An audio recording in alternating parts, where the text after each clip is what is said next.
Ang sayaw ng mga diwata. Matagal na panahon na ang nakalipas sa kaharian ng Cornwall, sa burol na tinatawag na ang Gump, na nirahan ng mga mahiwagang nilalang o sabi-sabi lang ang mga ito. Madalas nagkukwento ang mga matatanda kung paano sa mga gabing maliwanag ang buwan. Sumasayaw ang mga diwata sa kanilang mga pagsasaya at binigyan ng ilang maswerteng tao na nakakita sa kanila ng maliliit ngunit magarbong mga regalo. Ang galing naman po! Gusto ko rin po silang makitang sumayaw. Opo, ako rin po. Hindi yan ganun kadali gaya ng iniisip ninyo. Tsaka lang daw magpapakita ang mga diwata kung gusto ng mga diwata na magpakita sila sa inyo. At nagpapakita sila kapag mahimbing nang natutulog ang mga tao sa kaharian. Sa kalaliman ng gabi. Sana hayaan po nilang makita ko sila balang araw. Ngayon, muwi na tayo at matulog. Tara na! Ganun na nga, narinig nyo ang lola. Kung gusto ng mga diwata na makita mo sila, tsaka lang sila magpapakita. At kung iniisip mo na hinahayaan lang nila makita sila ng mababait at mabubuting tao, nagkakamali ka roon. Dahil, malayo sa ideya ang mga diwata na ito at, malalaman nyo rin di katagalan.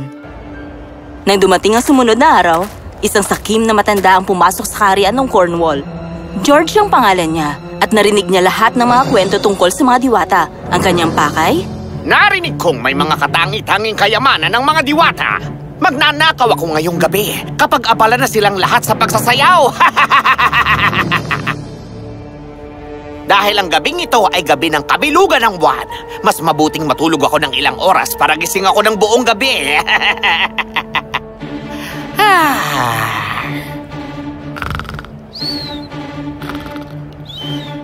At sa maliwanag na gabing iyon, nang lahat ay tahimik na, marahan siyang pumunta sa Gump. Nakarinig siya ng nakakatuwang musika na tila nagmumula sa loob ng burol habang papalapit siya. Minsan mabagal at taimtim ang mga nota, at mabilis at masaya rin minsan. At sobrang nakakamangha ang musika na bago pa niya malaman, nagsisimula ng sumabay ang kanyang paa sa musika. Ano? Bakit hindi ko makontrol ang buong katawan ko? At gumalaw ang kanyang mga kamay, na para bang pinipilit siya ng isang kapangyarihang hindi nakikita na umiikot-ikot. Ngunit sa kabila nito, nabawi rin niya ang kanyang katinuan. Kailangan kong maging alerto. Bigla naman siyang nakarinig ng malakas na kalabog at bumukas ang isang pinto sa burol na may makukulay na liwanag sa buong lugar na iyon. Nakasabit ang bawat talim ng damo na may maliliit at matingkad na lampara. Naliliwanagan naman ng mga bituin ng bawat puno at halaman. Wow! Nagmarcha ang isang banda ng mga nuno sa bukana ng burol na parang magbibigay daan. At dumating ang mga musikerong diwata na tumutugtog gamit ang iba't ibang uri ng instrumento. Sinundan nito ng sunod-sunod na mga grupo ng mga sundalong duwende na may dalang mga bandera. Tingnan mo nga naman, napakaliliit nila. Kung hahadlangan nila ako, madali ko silang makukuha at ilalagay sa bulsa ko. Sumunod na lumabas mula sa burol ang mga tagapaglingkod na duwende na may dalang mga pitsyel ng pilak at ginto at mga basong gawa sa diamante, ruby, esmeralda at iba pang mahalagang bato.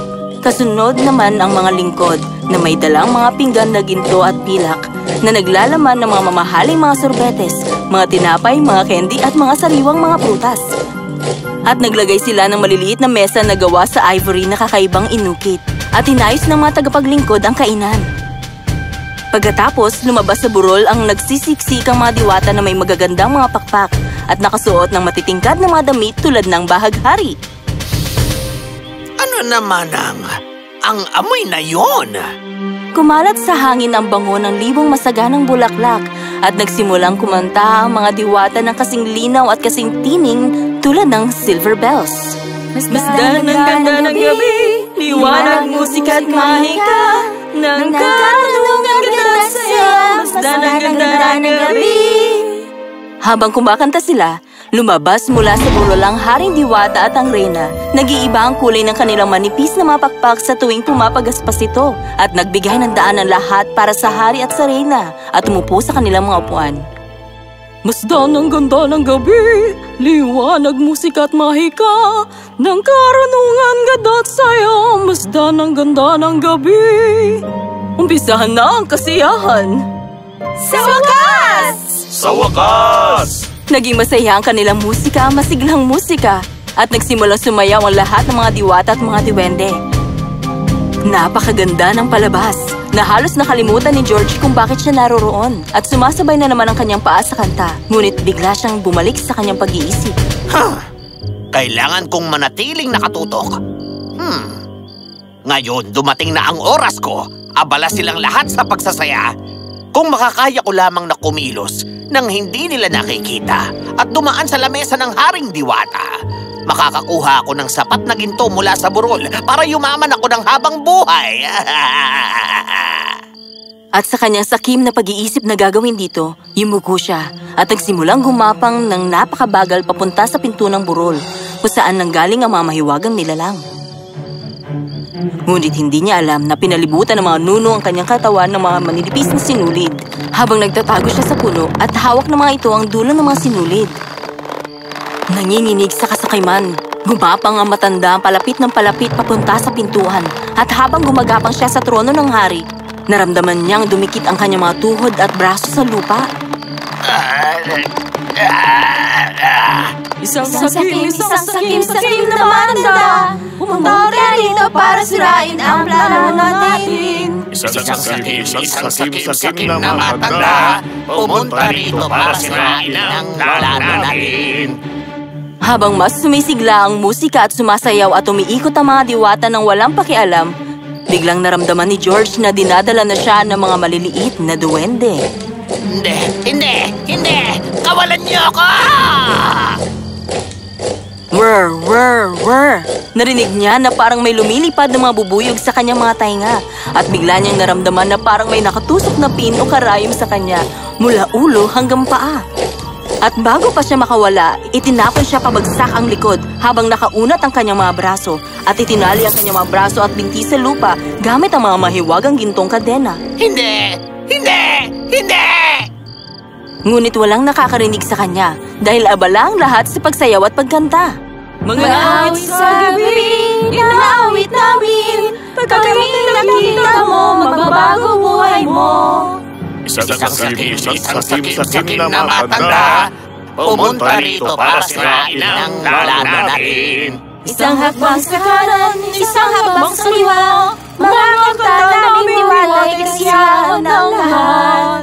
Isang sakim na matanda. Pumunta rito para sirain ang plano natin. Habang nagsasayaw sila, dinaluhan rin sila ng hari at reyna. Walang pakialam kay George at hinayaan na siya. Nahiga siyang nanginginig sa sindak at takot habang may nakatayo at nakangising diwende sa kanyang ilong. Pakawalan niyo ako! Ngunit natutuwa ang nuno. Sumasayaw sa kanta. Inalis nito ang isang maliit na bote ng pulot at binuhos sa bibig ni George. At sa isang iglap, hindi na siya makapagsalita.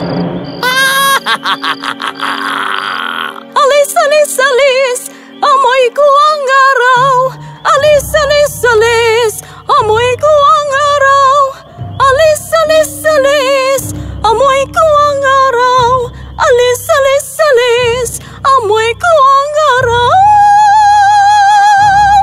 At parang isang senyales, ang hukbo ng mga nuno, ang mga sumasayaw na diwata at diwende at ang mga nuno ay tumigil sa kanilang mga ginagawa at mabilis na bumalik sa pinto ng burol na kaagad ding nagsara at naglaho na parang walang pintuan roon. At para kay George, hindi na niya nakita ang mga ito at natuwa siya.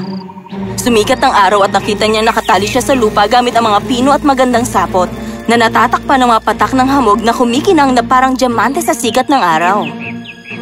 Pinakawalan niya ang sarili at bumangon. Basa, ginaw at nahihiyang bumalik siya sa kanyang tahanan. At makatitiyak ka na hindi na niya muling sinubukang magnakaw sa mga diwata. At ang mga diwata naman, ganoon pa rin. Lumalabas tuwing gabi ng kabilugan ng buwan at sumasayaw sa indak ng kanilang mga puso. At kung maswerte ka, maaari mo silang makita. Ngunit siguraduhin mong hindi masama ang iyong intensyon.